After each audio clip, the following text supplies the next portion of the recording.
Alright, let's pick some low-hanging fruit and talk about one of the coolest album opening sections that I know about, which is also the string of riffs that first got me into Dream Theater.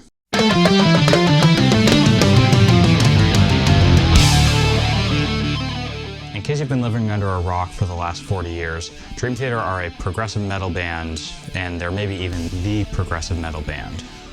But what this means is maybe a little complicated because there are at least two meanings of the label progressive metal.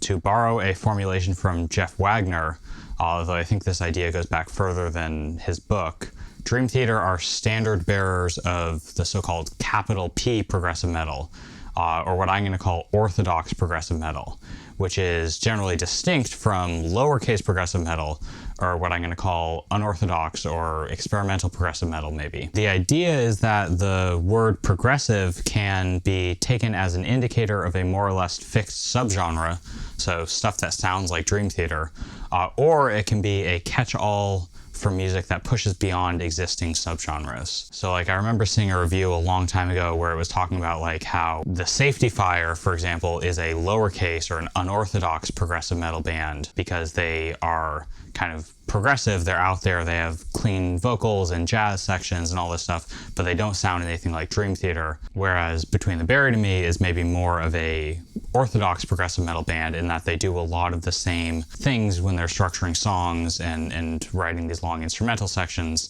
as Dream Theater does. The nuances of all of this get complicated and interesting, especially as they relate to labels like experimental and avant-garde, which are not quite synonyms, but I'm not going to get into all of that in this video. What I am going to do is try to give a little outline of what the orthodox progressive metal style consists of using this very sick string of riffs. There are three ideas having to do with form and rhythm that show up in this section and that I think are quintessential parts of how these sorts of orthodox progressive metal instrumental sections are generally shaped. These three ideas are modularity, linearity, and alternating meter. So first, modularity. This is an idea that I'm taking from Glenn Pillsbury to describe the way that metal songs are generally built from blocks of relatively self-contained material. He originally used it to describe Metallica's thrash albums, but I think it applies almost even more to orthodox progressive metal. The start of In the Presence of Enemies Part 1, for example, has fully 7 distinct little modules in these first 2 minutes before the solos start, at least from a guitar perspective. There's this opening descending run, then the open string theme, then this chord thing, which is actually maybe the same module as the open string thing because the keyboard theme keeps going.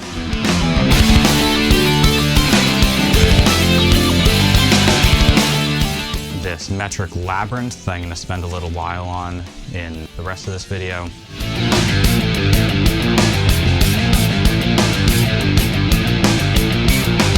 This ascending thing under another keyboard riff.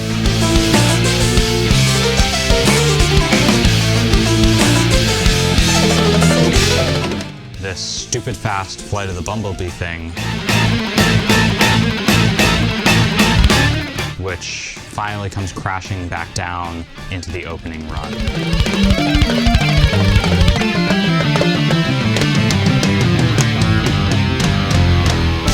That's kind of a lot for a little under 2 minutes of music, and it's typical of these sorts of instrumental sections that part of their excitement is the way that they just keep giving you new things to listen to, which I find very fun. I think it's like a token of hard work when a band writes like this. Obviously, it's a lot easier to not write like this, to just cycle through a couple different riffs and repeat them a million times. But when bands write a million different riffs and jam them together one after another, I guess I kind of appreciate that for its own sake. And please don't come talking to me about unity or coherence or emotional expression. We're talking about prog today. Leave that stuff at home. Different subgenres, different areas of musical practice have different aesthetics associated with them, And this is an unplanned side note, but trying to import things that you like about like romantic piano music to listening to Dream Theater are just going to make you disappointed. Same way that I'll be disappointed if I listen to Chopin's Nocturnes expecting to hear a lot of really cool rhythmic and formal stuff. But anyways, modularity isn't just something that happens across different sections. It's a concept that can also be applied within riffs. The most basic way that this is true is that most of these modules are themselves repeated without structural alternations. This happens to almost all of the riffs in this section, but it's true at a more subtle level too, because if we zoom in on the riffs themselves, they're often built, these bigger modules are often built up of a bunch of smaller little modules that are themselves kind of repeated and moved around in time and harmonic space. In other words, there are a lot of these little modules that get manipulated to build larger structures. It's not like they're just composing with notes, but like they're composing with these kind of preset groups of notes. The classic example of this is in that metric labyrinth riff, which is built of a bunch of different versions of this one basic riff. So they basically tack on a bunch of different endings to this riff to create all these different versions of it, and then they string all these different versions together to make this mesmerizing, constant motion but constantly shifting section.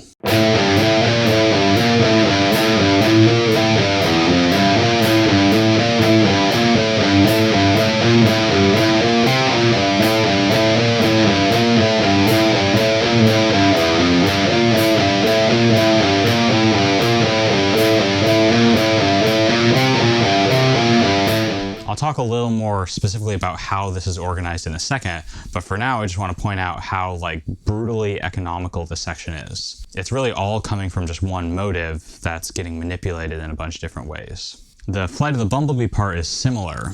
It's just the same guitar pattern that moves up the fretboard a few times.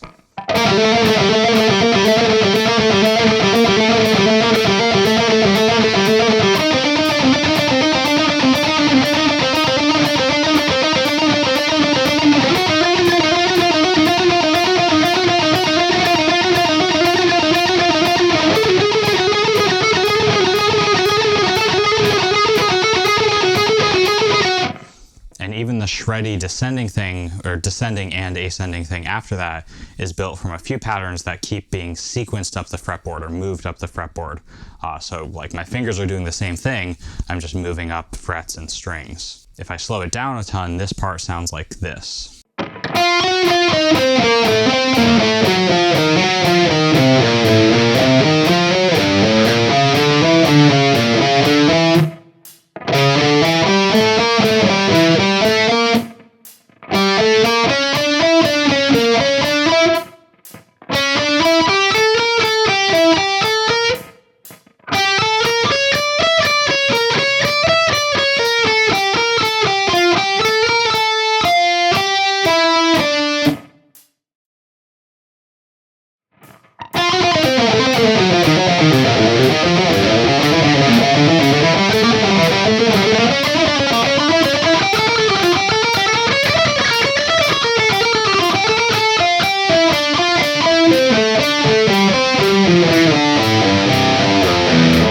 That's modularity. Next is this idea of linearity. Basically, in contrast to modularity, which is a compositional strategy based on repeating whole blocks of material, linearity refers to a way of composing that avoids repetition. The two seem opposed. They're kind of opposites, right? One is repeating sections, the other is not repeating sections. However, in progressive metal, it's often the combination of these two that shapes these chunks of music and entire songs. The way that these different modules are strung together is one aspect of this, but linearity, like modularity, is also hiding within some of these riffs. Not all prog sections are like this, but there are a few sections here that have no exact internal repetition. In this section, these are the opening descending run, and then it's also true of the shreddy run after the Flight of the Bumblebee part. So even if it's built from modules, there's no literal exact repetition throughout this whole. Linear sections like these often create a sense of momentum that makes them exciting. In these cases, this is primarily a contour-based thing in that the lines are either clearly ascending or clearly descending, and so we get this sense of the music kind of rushing towards some sort of goal. I'm not really going to go into it, but harmony also plays a part in linearity. So like this whole section is pretty much all in D minor, and the big shreddy descending thing is outlining an A altered chord. So building up this big dominant, then we get that descending burst, and then it kind of really resolves satisfyingly to the start of the solo, which is on this clear D minor chord. Linearity is actually pretty rare in popular music and a lot of metal, and it's one of the things that I really like in progressive metal bands, especially orthodox progressive metal bands. And as a side note, I think that linearity is kind of the defining difference between traditional classical music and popular music. The difference that's kind of so obvious that it's easy to miss. Classical music is super suspicious of repetition. It's not, there's no exact repetition, but it's pretty rare, and it's in pretty like specific types of forms. While on the other hand, popular music lives off repetition. Neither is inherently better, of course, but if we want to tell the story that prog is some sort of mashup between classical and pop aesthetics, this mixture of linearity and modularity certainly backs it up. So modularity and linearity are kind of abstract guiding forces shaping how these sorts of sections get composed. So if you're going to write in the style, some general guidelines might be to use and repeat a lot of little blocks of material, and then also cycle through so many of them that it feels linear, and also have some sections that don't actually repeat. The last thing I'll talk about is a little more specific.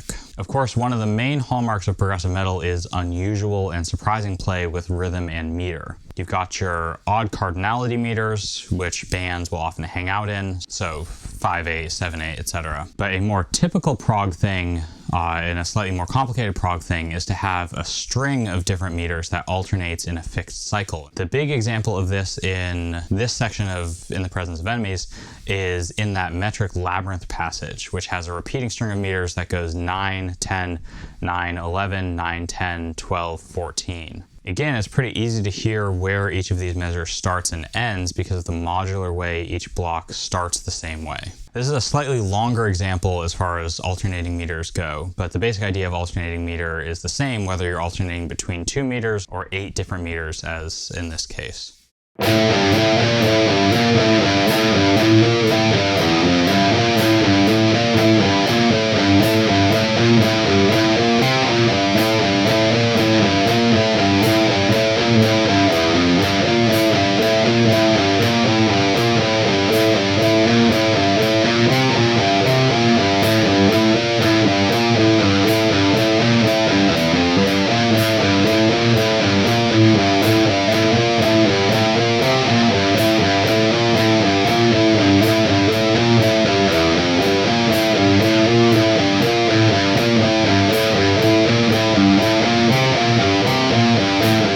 Alternating meter is kind of interesting from a music theory perspective because a lot of kind of square definitions of meter say that it has to repeat, but none of the meters in this string repeats immediately, and I don't think anybody would say that it makes sense to hear it as a single measure of 74/16. So yeah, alternating meters clearly exist, and I think it's actually not that hard to learn to hear meters that last for only one measure each, especially when they repeat as part of a larger structure like this.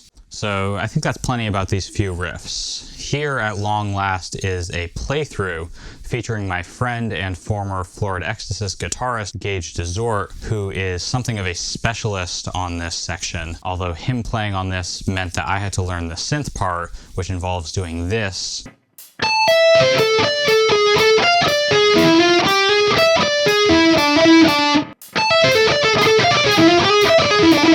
As 16th notes at 180 BPM, which is simply too fast, so apologies for any sloppiness.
the theater of your dreams, have cheap tickets, and be right around the corner. See ya.